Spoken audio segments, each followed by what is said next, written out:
Good morning student. पिछले class में मैं आपको पत्र पढ़ा रही थी, औपचारिक अनौपचारिक। आज मैं अनुच्छेद बताने जा रही हूँ। अनुच्छेद क्या है? अनुच्छेद लेखन किसी गद्य लेखन को कम से कम शब्दों में लिखने की एक विधा, तरीका है, कला है।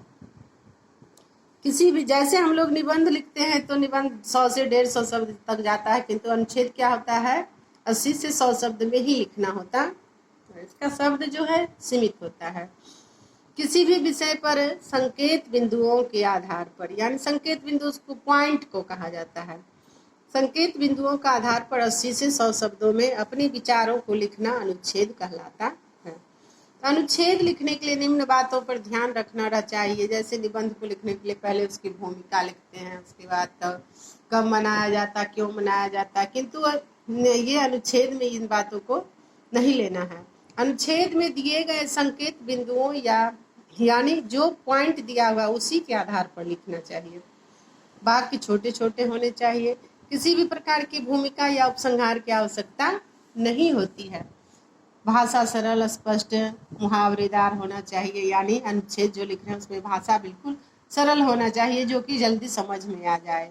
अनुच्छेद में वाक्य रोचक होना चाहिए, यानी कुछ ऐसे सुंदर वाक्य लिखे जिससे कि पढ़ने वाले को उसमें मन लगे, ताकि पढ़ने वाले की उत्सुकता बनी रहे।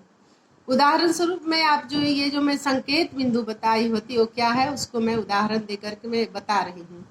उदाहरण स्वरूप आपका टॉपिक है प्रदूषण। प्रदूषण पर अनुच्छेद लिखना है तो उसको संकेत बिंदु के आधार पर मैं कैसे लिख सकती हूँ? तो पहला संकेत बिंदु में प्रदूषण का अर्थ, यानी प्रदूषण है क्या।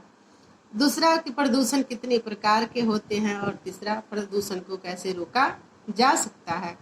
तो ये आपका हुआ उदाहरण। संकेत बिंदु क्या है और उसको संकेत बिंदु के आधार पर हम लोग अनुच्छेद को कैसे सरल भाषा में संक्षिप्त रूप में लिख सकते हैं। थैंक्स। और मैं अब कुछ टॉपिक्स दे रही हूँ जो कि आपका होमवर्क होगा और क्लास वर्क होगा। तो पहला क्लास वर्क आप लोग बना करके मुझे भेजोगे, मैं चेक करूँगी।